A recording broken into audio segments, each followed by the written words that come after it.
Hey everyone, how's it going? So, if you've been on YouTube recently, you may have noticed the popularity of the solo itemless Pokemon challenges. I myself have even done one, and honestly I can see why they've become so popular.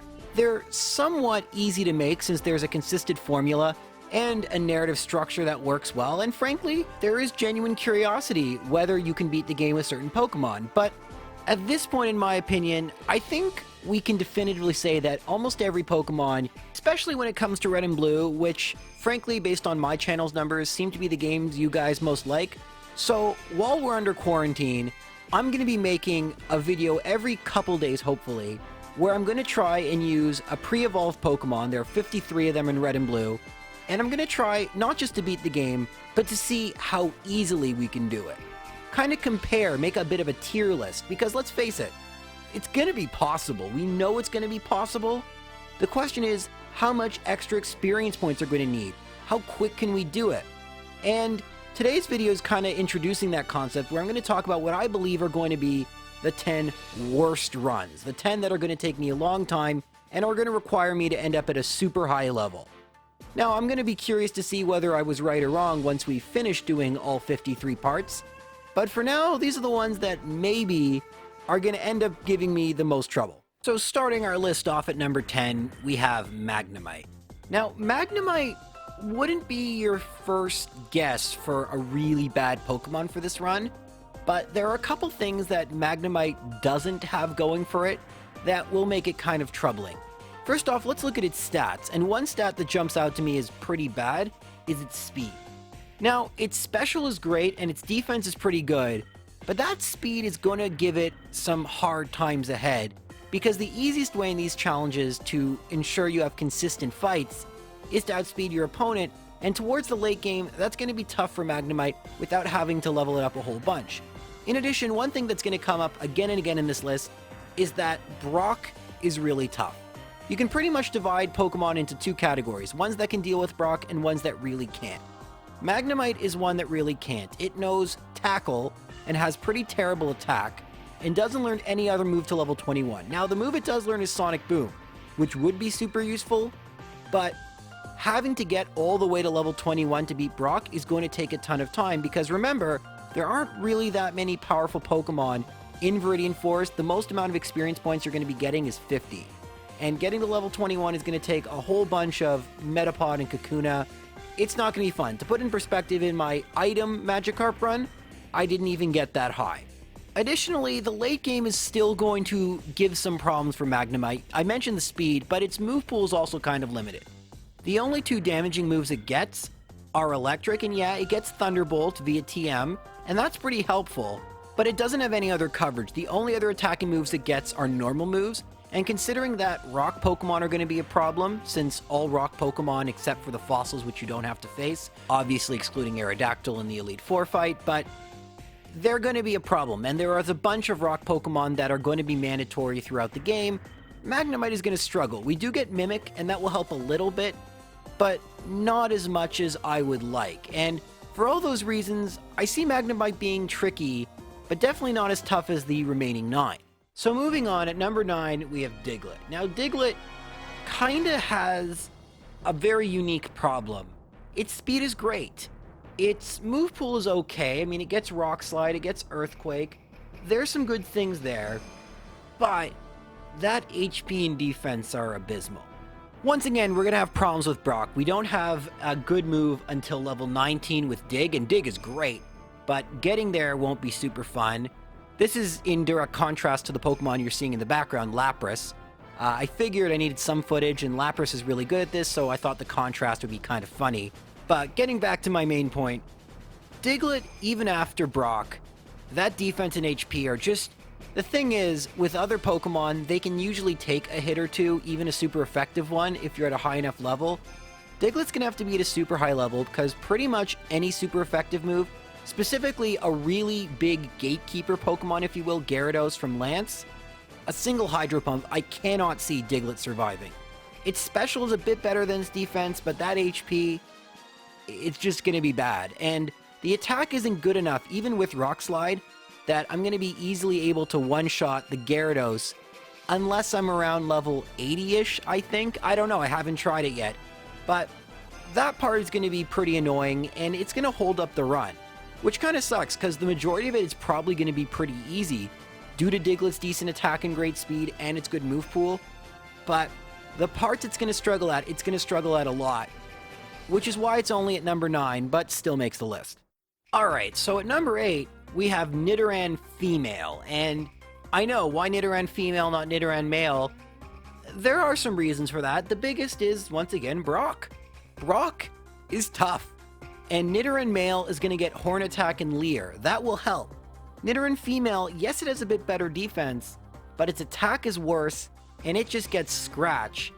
Double Kick, you might think it gets that. That's only in Pokemon Yellow. We're in Red and Blue. It's not going to get that till very late in the game. So Brock's going to be an issue, but beyond Brock, Nidoran Female is kind of a jack-of-all-trades, master of none. While none of the individual stats are bad, overall, the stat average for Nidoran Female is 43 out of the 53 possible Pokemon, so it's definitely one of the worst ones, and nothing really stands out to make it great. Same thing goes for its move pool. There are some good moves, Blizzard, Thunderbolt, they're great, but Nidoran Female's not going to take advantage of that too much with its bad special. Plus, one thing that Nidoran Female kind of has unique to it, which will come up again on the list, is that it doesn't take advantage of its typing, at least from an offensive perspective. In Pokemon, using a move of your type gives you a same type attack bonus, or stab, equal to 1.5 times the move's normal power. Thus, it's really good to use moves of your type. The only one Nidoran Female gets is Poison Sting. Not a really good move, we're not even going to use it. We're going to probably stick to using stuff like Blizzard and Thunderbolt, and you don't even really get Blizzard until after Koga, and Thunderbolt's going to have some pretty glaring weaknesses with Rock Pokemon. Rock Pokemon are going to be a big problem for Nidoran Female until it gets Blizzard.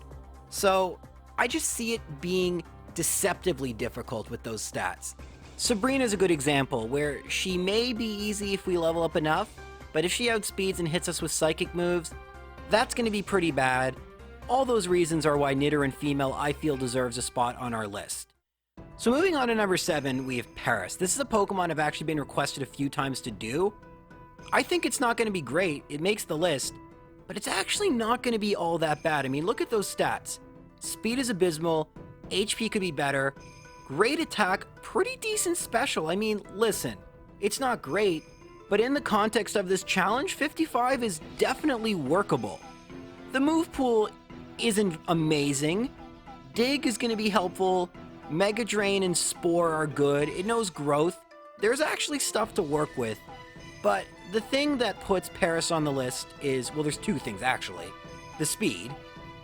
Struggling to outspeed your opponent is going to be tough, and then the type mismatch. Blaine is going to be hard, and every rival fight, once the Pidgeot learns a flying move, is going to be really tough, including Agatha's Golbat is going to be really tough. Sure, Wing Attack only deals base 35 power in this generation, but with that 4 times weakness, it's going to be tough. I'm going to have to figure out ways around it. With Growth and Mega Drain, I think I can do it, but I don't know. Just thinking about dealing with Fire-type and Flying-type Pokemon isn't great, and once again, Brock isn't going to be good. We get Scratch and Stun Spore. He's going to be tough. I think in terms of time and level, we're going to end up having to level up more. It may not be a super tedious challenge. It will be fun for me to figure out, but it could take a really long time to do it. Alrighty, so now at number 6, we have a lot of people's favorite Pokemon, Ash's main from the anime Pikachu. Now, Pikachu actually has pretty decent stats. It's 27th out of the 53, so it's around average. The move pool isn't horrible on first glance. Thunderbolt, Submission, Magnemite doesn't get that. So why is Pikachu worse off? Well, Brock is a huge reason. I mean, Pikachu doesn't get an attacking move till level 16. Unlike Magnemite, it doesn't even have Tackle. Like, it can't do anything to Brock till level 16. So that's mandatory level 16. And it's still going to be really tough because that defense, while not Diglett level, is bad. We're still going to have the same problem with Rock Pokemon. Submission, it deals recoil damage, it misses 20% of the time. I'm sure I'll test it out, but I don't know if that will really help that much at the end of the day. And other than Submission and Seismic Toss, which is just a set damage move, we really have to rely on normal moves and Mimic. So that's not going to be great. The speed is good, but while Magnemite has the defense and incredible special, and don't forget, special in Generation 1 is not just for offense, it's for defense. I just think there are many more instances where Pikachu isn't going to be able to deal enough damage to be able to take back the damage it will receive. Giovanni is a really good example of where I think this is going to be the case. Magnemite has the defense to deal with that a bit better. We'll see. I think this one's going to be tough. I think Brock's going to be super annoying, and I'm not looking forward to that. At least with Magnemite, I know at level 21 we're ready. With Pikachu, it's questionable, and it doesn't get any help. Those moves it gets in Pokemon Yellow, ignore those. I know it's been done before in Yellow. I'm not sure by the time I make it if it'll been done in Red and Blue, but trying to do it without leveling up to 100 is going to be a bit of a challenge. Alright, now starting off the top 5, we have Abra. I love Abra. It's the pre-evolved form of my favorite Pokemon, Kadabra. There are parts of the run that are going to be super easy. Brock is not one of them, and I am really scared to face Brock because Abra doesn't learn any moves via level up, meaning we're going to have to use Struggle. And that's going to take a long time because Teleport, unlike Splash or Magikarp, we can't just click it quickly 20 times against a single Metapod because it ends the battle. So we're going to have to just keep finding 20 different Pokemon using Teleport every time we have to heal once we run out of potions. I can buy 10 potions, that's not a problem, but once we run out of them, that's going to be annoying. Abra has terrible attack and defense, and it's going to be taking recoil damage. And Abra does not get a damaging special move that takes advantage of its 105 special until after Rock Tunnel. And that's a lot of game we're relying on a base 20 attack. It does get some useful moves. We're going to be able to use Mega Punch, Seismic Toss, Body Slam. Those are all pretty good moves. But until we get Psychic, it's going to be tough. And even once we get Psychic, unlike Kadabra that gets Recover, we're not going to have a move that heals us. So we're going to have to rely on being very smart with when we take damage and how much damage we take. Mimic and Reflect are probably going to be used. Maybe Thunder Wave for some luck. Maybe, I don't know. It's going to be a little trickier. I have beaten the game with Kadabra many times, both in solo battles and as a kid. I've never kept an Abra the whole way through. I mean, all this is just noise. Brock, once I beat Brock, I'm going to be really happy.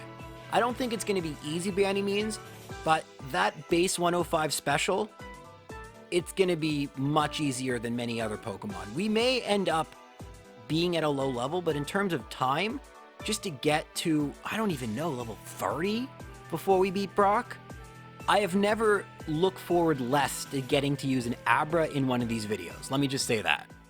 Alright, moving on to number 4, we have Zubat. Now, I've seen people do this before. I'm pretty sure it's been done itemless, but it's not going to be fun, especially when we're trying to do it at as low a level as we possibly can. One thing I should bring up here, which is relevant to all the previous entries, is that the Elite Four, we have to do all 5 in a row. I call it Pokemon Stadium rules. It eliminates extreme luck, because if you save between each battle, you can get a really lucky fight after retrying a few times and beat the game at a much lower level than possible. That's not interesting to me. What I find interesting is what strategies can we use that make the fights consistent and reliable so that if you want to try this, you can do it. That's the goal of me making my videos. I don't think you're going to enjoy doing this. Now, funny enough, Brock might not be so bad. Leech Life and Supersonic are going to be okay. I mean, Leech Life isn't a powerful move, but it gives back a little bit of health, and Bug is regular effective. That is one of the only times I can ever say something positive about Zubat's move pool. It's atrocious. Like, look at the moves it can use. There's only, like, what? Less than 10 damaging moves? With Double Edge, a normal move that deals recoil damage, being the most powerful? We're going to have to rely on using things like Mega Drain and probably Wing Attack, the base 35 version. There's just not a lot to go on unless I want to rely on using Confusion, which I don't like because we're not going for lucky strategies, so I brought it up here. Confuse Ray, if we could save between Elite Four members, would help, but if we're trying to beat them all in a row, I just think it's too variable for that to work. And Zubat's stats are terrible. Like 50 out of 53. We're not dealing with a very good Pokemon here. There is almost nothing redeeming about Zubat, which makes you wonder, how the heck is it only number 4? That's because the next 3 are even worse. And in third place, or third worst place, we got Pidgey. Pidgey is slightly better with stats than Zubat, a 43.2 average versus 43, so yeah, big difference. Does get a nice speed boost, but pretty much every problem we've had with most of the other Pokemon Pidgey has. Bad stats? Check. Bad move pool? Not as bad as Zubat, but definite check there. I mean, it doesn't take advantage of its flying type aside from Fly, which can miss, and is only base 70 power, plus it's a 2-turn attack, which it can be detrimental if the AI decides to heal. We have no coverage. Like, at least Zubat, we had a grass move, a flying move, a confusing move. Here, we have Double Edge and Fly as the good attacks, and then we have to rely on Mimic. And I love Mimic because it's versatile, and it lets me pick a move I want to use. With these bad stats, it won't be very good, but at least I get to pick a move. But, I don't know. Brock's going to be a nightmare once again. Sand Attack will help, but Brock's going to be a nightmare. I don't see Lance being particularly easy, especially Aerodactyl. I don't see the Rival being particularly easy. Oh, just in case you're wondering what Pokemon the Rival's going to pick, because I use a code to modify the starter, I'll just make the Rival pick the Pokemon that is strongest. So for Pidgey, it'll be Blastoise with its high defense. That's not going to be fun either. I don't know. Toxic and Fly may work. This is going to be a tedious one. There's not a lot for me to do. The stats are bad. I'm just going to have to grind up levels, and I hate that. Probably why you haven't seen a Pidgey challenge before. It won't be terribly fun, but at least if no one has done one by the time I make that video, I can say I've done that, which is something, I guess. But if you're interested in some surprises, at number 2, we have Geodude. Now, Geodude's stats are actually the best of any Pokemon on this list. They're 23rd. Amazing base defense, amazing base attack, great move pool. We have rock moves, and its best rock move in Rock Slide, Earthquake, Submission. What's there not to like? How is this Pokemon even on the list at all, let alone at number 2? Well, once again, we have that atrocious speed, but that's not anything compared to the weakness to water and grass. That 4 times weakness, combined with that speed, is just going to make some parts of this game horrendous. Like, Brock's not going to be fun. Rock Throw in this generation only has 65% accuracy. I learned that a few days ago. I never knew. It's 90% in the rest of the series, but Gen 1 and 65, no idea why. But ignore Brock. Cerulean City is going to be just abysmal. Think about it. When we get to Cerulean, our choices are to fight Misty, who has Bubble Beam and Water Gun, who will outspeed and one-hit KO our Geodude unless we're at a super high level. Or the Rival, who I will make pick a water Pokemon in Squirtle, who will also probably one-hit KO. There's only a limited number of trainers from Viridian City until Cerulean City. I will probably end up battling all of them. In a lot of these runs, I skip like 90%, but I'll have to battle all of them, and I'll probably have to end up going into the grass. And I still think it's going to be really tough. Once we get past Cerulean, there's a little bit of a breather. Oh, why don't you fight Lieutenant Surge first? Well, you can't. There's the rocket that blocks the way until you at least beat the Rival. And even if we beat the Rival, Misty is going to be even tougher with Starmie. Thankfully, once we at least get past the Rival, we can head to Vermilion, and there are a ton of trainers there. But I don't know how high we're going to have to get. And it's not like we can fight Lieutenant Surge. Misty allows us to use Cut. So we have to fight Misty before Surge, and we have to fight Misty before we go to Rock Tunnel. It's going to be bad. But it's not like the game gets super easy after that anyway. Like, we have Erica, who may not be a problem only because I'll be at such a high level. Sabrina, I have terrible special. She'll probably outspeed. She'll be annoying. And then we have to deal with Lorelie and Lance. Lorelie's Pokemon are less scary to me than Lance's Gyarados. That Gyarados, even though I have Rock Slide, It's going to have to either miss with Hydro Pump, and don't forget, I don't save between battles, so that's scary, or I'll have to outspeed it. I'm going to be near like level 100 before that happens. Coincidentally, I think that's around the level where it won't one-hit KO, or at least has a chance not to. It's going to be bad. There's no two ways around it. I'm going to have to be near level 100, if not at it. It's going to be kind of fun in the sense that there are lots of moves. Heck, I can even use Fire Blast at some point if I feel like it. But I'm never going to really be able to overcome the lack of speed and the type mismatch that Geodude's going to face. And for all those reasons, I really do feel it's going to be the second hardest run. Maybe I'll be wrong. But one thing I know I won't be wrong about is that number one will be Weedle. There's no two ways about this. Weedle's terrible. I'm not excited to do this. I may even put Weedle towards the end and may even skip it because, like, what's the point of doing this run? And I mean that genuinely. There's no strategy. Weedle gets two moves that it knows right away. Poison Sting and String Shot. String Shot barely helps. Poison Sting is weak and only has a 20% chance to poison. Poison damage is 1/16 instead of 1/8. It's just awful. And it's just going to be a matter of getting lucky by the end. Like, it's going to be getting a super high level to get past Brock. Brock has 5 full heals, by the way. I know because I attempted this months ago and gave up because it's just so boring. Agatha with her Gengar is going to be frustrating too because it's double not very effective, even at level 100. Struggle is normal, which is why we're not counting things like Caterpie, Magikarp, and Metapod. It is theoretically impossible to get by Agatha with those Pokemon. With Weedle, it's possible, but I know for a fact if I do this run, we're breaking the no saving between Elite Four. It's to mitigate luck. That's why I do that. It's going to be a lucky run. And that's the thing. It's not interesting.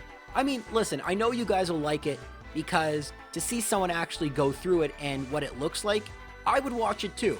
Don't get me wrong. If I saw someone do a solo Weedle run, I'd be curious how they were able to pull it off and what needed to happen.